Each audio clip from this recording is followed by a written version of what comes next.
Começa mais uma edição do JR 15 Minutos, o podcast da Record que aprofunda as notícias que mais mexem com a nossa vida. É uma honra, gran orgulho comandar a seleção melhor do mundo. Tenho diante grande trabalho, tenho muita ilusão para que o Brasil volte a ser campeão. Uma nova era no futebol do Brasil. O italiano Carlo Ancelotti assumiu o comando da seleção brasileira, enfim, a mais vitoriosa do futebol mundial. O ex-técnico do Real Madrid chegou com a responsabilidade e também com a esperança de que a seleção volte a conquistar a Copa do Mundo depois de 24 anos. E logo no primeiro dia de trabalho anunciou a convocação para os 2 próximos jogos das eliminatórias da Copa. Fora de campo, a CBF definiu o nome do novo presidente, Samir Chaudhry, foi eleito em um processo eleitoral boicotado por 20 clubes. A primeira convocação surpreendeu? O que esperar do trabalho do Ancelotti na seleção? E qual deve ser o papel da nova gestão da CBF para ajudar o italiano? O 15 Minutos de hoje recebe o colunista do portal R7, Cosme Rimoli. Olá, Cosme! Você foi convocado aqui no podcast, hein? Bom, fiquei mais animado do que o Richarlison. Estou muito feliz de falar que finalmente a gente tem um técnico digno da seleção brasileira. Certamente, certamente. E quem participa com a gente também dessa edição é Jean Brandão. Alô, Jean. A primeira convocação foi cercada por muita expectativa, né? Olá, Cosme. Olá, todo mundo. Prazer estar novamente aqui com vocês. Foi algo que não se via há muito tempo, né, em torno da seleção. O início desse trabalho do Carlo Ancelotti foi digna de um reality show, que começou em Madrid, na Espanha, onde uma produtora, acompanhou a viagem dele até o Rio de Janeiro. Foram mais de 500 pedidos de credenciamento de jornalistas de todo mundo que queriam acompanhar a divulgação dessa lista. E desse total, 200 profissionais de 8 países foram autorizados.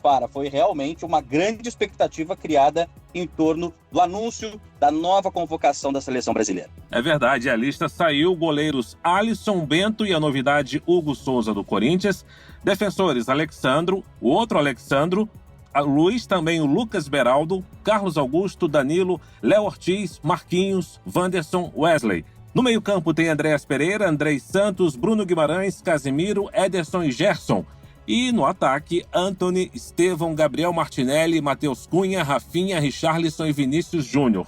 É claro que eu vou começar perguntando para os meus amigos Jean e Cosme se vocês sentiram a falta do Neymar nessa lista, Cosme. Olha, sinceramente, acho que foi a melhor notícia do ano, Neymar fora. Porque o Neymar é o jogador ainda com o maior potencial que a gente tem nos últimos 14 anos, mas ele fisicamente ainda está longe de ser aquele Neymar que a seleção brasileira precisa. Como ele tem futebol, ele está jogou pelo Santos 25 minutos, antes jogou 20 minutos, tenho certeza que qualquer treinador brasileiro convocaria o Neymar, porque a gente vive uma dependência absurda dele há muito tempo. Então, o Ancelotti não, chegou com toda a personalidade e o Ancelotti é maior que o Neymar. Então, o que eu mais gostei também foi ouvir do presidente da CBF a palavra mágica que nenhum treinador teve ao longo de décadas: autonomia. O Ancelotti não chama o Neymar, não está na melhor fase e o Brasil precisa sim aprender a jogar sem o Neymar, porque a gente não tem nenhuma garantia que ele vai chegar bem na Copa do Mundo. Tem 33 anos, tem 42 lesões musculares, lesões inclusive com operação no tornozelo e operação no joelho. Então, não dá para ficar esperando sempre pelo Neymar. Então é isso. É ótimo porque o Neymar também, ele tem, nas últimas vezes que ele chegou na seleção brasileira, ele teve uma postura absurda, fazendo com que jogadores ficassem submissos a ele mais que os treinadores. Então, para mim, a melhor notícia dessa convocação do Carlo Ancelotti. E Cosme, eu não sei o que vocês acham, mas quando a gente falava antes da lista oficial, se ouvia sempre, Neymar e mais tantos na lista do Ancelotti, né? Me parece que nesse sentido o Ancelotti é um cara coerente com a situação e com o que ele fala, que ele não negou que Neymar possa vir a ser convocado no futuro, mas que no momento Neymar não tem condições de ser convocado. Eu acho que nesse sentido foi muito interessante a lista que foi divulgada pelo Ancelotti. E eu vou aproveitar e perguntar para o Cosme também sobre a questão dos jogadores do Flamengo, né? Porque foram 5 jogadores do Flamengo convocados, né, Cosme? A grande maioria do setor defensivo, e justamente o Flamengo é o time que tem a melhor defesa do Campeonato Brasileiro. O que você achou disso? Então, eu acho que tem sim a influência desse pequeno período que ele ficou em contato com o Rodrigo Caetano. Eu acho que as convocações foram justas para os jogadores do Flamengo, sim. O Alexandre, a gente para pensar, jogador já vivido, o Danilo também. Esses jogadores são importantes para o grupo e ainda tem condições de jogar na seleção brasileira. Eu lamento, sinceramente, para mim, cadê a injustiça? Para mim, a injustiça está exatamente no jogador do Flamengo, que está faltando na seleção brasileira. Está faltando o Pedro. Para mim, essa convocação do Richarlison, esse resgate do Richarlison que o Ancelotti fez, não é justa. Ele não vive o melhor momento, tá tentando ainda ser titular no Tottenham. Então, aí, para mim, o Pedro tinha todas as condições de estar nessa lista. Mas eu entendo esse número elevado de jogadores do Flamengo, porque realmente é o melhor time do Brasil, sim, e esses jogadores foram convocados porque merecem. Não dá para desmerecer o Gerson, não dá para desmerecer o Wesley, não dá para desmerecer o Alexandre, nem o Danilo, então eu acho que são jogadores importantes e foram bem chamados. Agora, Cosme, você falou aí da sua decepção com a ausência do Pedro. Qual foi a boa surpresa que você recebeu aí nessa lista do Ancelotti? Boa surpresa, para mim, começa com o Hugo. Sinceramente, eu vejo o Hugo com potencial até para brigar como titular. Ele tem muito potencial, mas tem jogado bem demais no Corinthians. O Alisson é um goleiro que realmente está acima quando a gente para para pensar, mas para mim hoje o Hugo já está jogando num futebol até mais competitivo que o Bento, que joga na Arábia. Eu acho que ele foi olhado com muita precisão. Eu acho que ele tem todo o potencial para brigar até por uma posição de titular. E eu entendo também esse perdão ao Antony, porque o Antony está jogando muito bem no Betis. Ele teve todos os problemas, acusação, processo por agressão à namorada, enfim. Mas esse perdão acho que chega em boa hora. Como também chega em boa hora também não convocar Lucas Paquetá, porque isso seria desmerecer de novo o futebol brasileiro. Enfim, acho que a convocação para mim me deixou muito feliz, apostando em jogadores que ele conhece profundamente, porque o Ancelotti, ele também é muito estudioso e ele mescla, né? A gente para pensar, jogadores experientes com jogadores jovens, como ele sempre fez em todos os clubes que passou e ganhou. Foi emocionante também, Cosme, ver nas redes sociais, né, a convocação do Hugo Souza. Estavam todos os jogadores no aeroporto ali acompanhando pelo celular e a vibração dele, essa vontade de ser convocado, que a gente já chegou a conversar aqui no podcast, que a gente quer ver, né? O jogador ter a honra de ser convocado para a seleção brasileira. E aí, Cosme, eu vou te fazer uma provocação que eu vi de torcedores corintianos, que estavam dizendo que o Yuri Alberto tinha que ter sido convocado pelo Ancelotti. O que você acha? Então, olha, o Yuri Alberto, ele vive a melhor fase da sua vida, né? Mas ele teve um problema, uma lesão na coluna. Ele vai ficar de 4 a 6 semanas sem jogar. Então, dessa vez, azar, então, né? O Ancelotti tá salvo. Mas eu acho que ele estava brigando, sim. Mas eu ainda sou muito mais o Pedro. Ô Cosme, olha só, o Jean falou aqui do Hugo Souza, eu também acho que foi muito justo. Eu acho até que o Flamengo deu bobeira em dispensá-lo por conta daquela infantilidade que ele cometeu uma vez contra o São Paulo, desvalorizou, o Flamengo entregou de bandeja. Mas enfim, boa convocação do Hugo. Eu quero saber o seguinte, Cosme, para os torcedores que não acompanham os jogos com frequência do Real Madrid, qual é o estilo do Ancelotti e qual estilo ele vai tentar impor à nossa seleção? Então, se a gente acompanha toda a carreira do Ancelotti, ele é apaixonado por um esquema simples até, num 4-4-2, variando, quando enfrenta um time forte, como ele jogava fora, ele sabe recuar, ele faz um 3-5-2, ele sabe se defender e atacar. Os times do Ancelotti têm muito poder físico, tem muita recomposição, tem muita consciência. Por isso também eu acho bem importante a gente destacar a volta do Casemiro, que também voltou a jogar bem no Manchester United.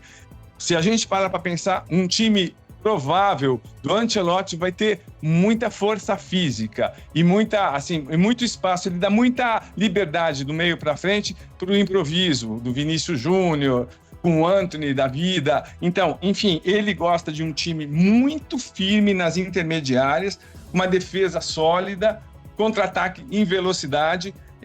Ele é um treinador moderno, e o que mais me chama a atenção é isso. A gente pegava o Dorival, a gente pega o Fernando Diniz, que são os treinadores de ponta que assumiram a seleção brasileira, eles copiavam esquemas táticos que eles viam na Europa, principalmente do Ancelotti. Eles até sempre, quando estavam desempregados, eles faziam umas viagens e iam sempre visitar o Ancelotti, que ele sempre deixou a porta aberta para brasileiro, para entender como ele montava os times dele. Então chega da gente ter aluno, chegou a hora da gente ter um professor. Baseado na sua experiência de cobertura esportiva de anos, você acha que o Ancelotti chegou a dar uma satisfação ao Neymar ou ao pai dele sobre a não convocação? Como é que é o estilo do Ancelotti nesse trato com as grandes estrelas? Então, o Ancelotti é muito firme com as grandes estrelas ficaram até no banco de reserva do Real Madrid, no Milan, por onde ele passou. Mas hoje, na coletiva, ele deu satisfação. Ele avisou ele disse que telefonou para o Neymar, falou que não iria chamá-lo nesse primeiro momento porque ele não está bem fisicamente. Eu não duvido nada do que acontece na CBF, porque o nosso colega, né, que você conhece muito bem, o Jamil Chad, ele revelou, isso eu nunca vou esquecer, o contrato que a seleção brasileira tem com os patrocinadores e com os países que querem fazer amistosos com o Brasil. Um amistoso com o Brasil com o Neymar custa 2 milhões de dólares. O amistoso do Brasil sem o Neymar custa 1 milhão de dólares. Então, isso sempre pesou a favor do Neymar. Diante desse período que você falou, que falta ainda para a Copa do Mundo, o Brasil está numa situação confortável, né? É difícil não classificar para essa Copa do Mundo, né? O Brasil está em quarto na classificação, tem 21 pontos. Eu estava vendo mais para baixo na tabela, a Bolívia, que está em oitavo e fora, nesse momento tem 14 pontos. Então a gente tem um gap de 7 pontos, aí livrando o Brasil de estar fora, por exemplo, da próxima Copa do Mundo. Você acha que dá tempo do Ancelotti fazer experiências? É o momento dele já treinar, de jogar, para definir um modelo de jogo? Como é que você acha que ele deve trabalhar? Então, Jean, a gente perdeu tempo demais, né? Tempo demais com treinadores que a gente sabia que não tinha condições de levar a seleção brasileira adiante. Mas, enfim, o Ancelotti é diferenciado, ele tem 1 ano e 1 mês. Segundo consta, o Brasil vai fazer uma média de 9 a 10 partidas até a Copa do Mundo. Ele precisa sim observar os jogadores de perto, mas não adianta. A grande massa, a maior parte dos jogadores que vão formar a seleção brasileira virão do exterior, virá do exterior. Então é isso. O tempo é curto, mas o Ancelotti tem condições de montar um time para competir. Eu não gostei, a única coisa da entrevista de hoje, todo mundo falando, Rodrigo Caetano, coordenador, o presidente da CBF falando sobre título mundial, sobre o Hexa.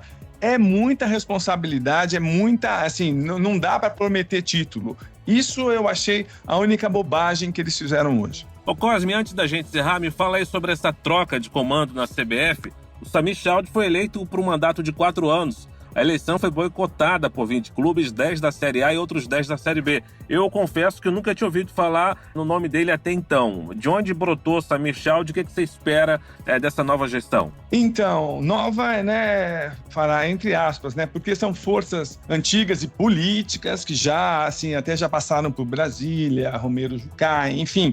O que houve foi uma união das federações, principalmente puxadas pelo Nordeste, com envolvimento de políticos importantes do governo, para que o Edinaldo não voltasse à seleção brasileira, o presidente da CBF, porque realmente não dá para perdoar uma falsificação numa assinatura, como aconteceu para ele voltar ao cargo. Pelo menos foi o que ficou provado pelo Tribunal do Rio de Janeiro. Então, o nosso novo presidente, o Chald, ele nunca assumiu um cargo. Ele era filho do Zeca Chald, que é presidente da Federação de Roraima por 40 anos. Ele está lá, ele tem a personalidade dele, ele tem a cabeça dele, mas ele tem sim forças muito importantes que o colocaram no cargo e vão administrar junto com ele. Infelizmente, a CBF fica refém disso por conta do esquema de votação. As federações, 27 pessoas fazem o que querem. Como você disse, tem os clubes principais boicotaram a eleição, enfim. É isso, a gente ainda vive uma época muito retrógrada na CBF, onde, na verdade, as pessoas tinham poder total e não eram contestadas. Infelizmente, a gente vive na CBF como vivia no regime militar 30 anos atrás. Muito bem, termina agora a edição 1177 do podcast 15 Minutos. Eu agradeço Cosme Rimoli, colunista do portal R7. Cosme, quero te deixar um convite. Vamos falar de Brasileirão na próxima sexta-feira? O seu convite não é convite, é uma convocação. Participo com o maior prazer.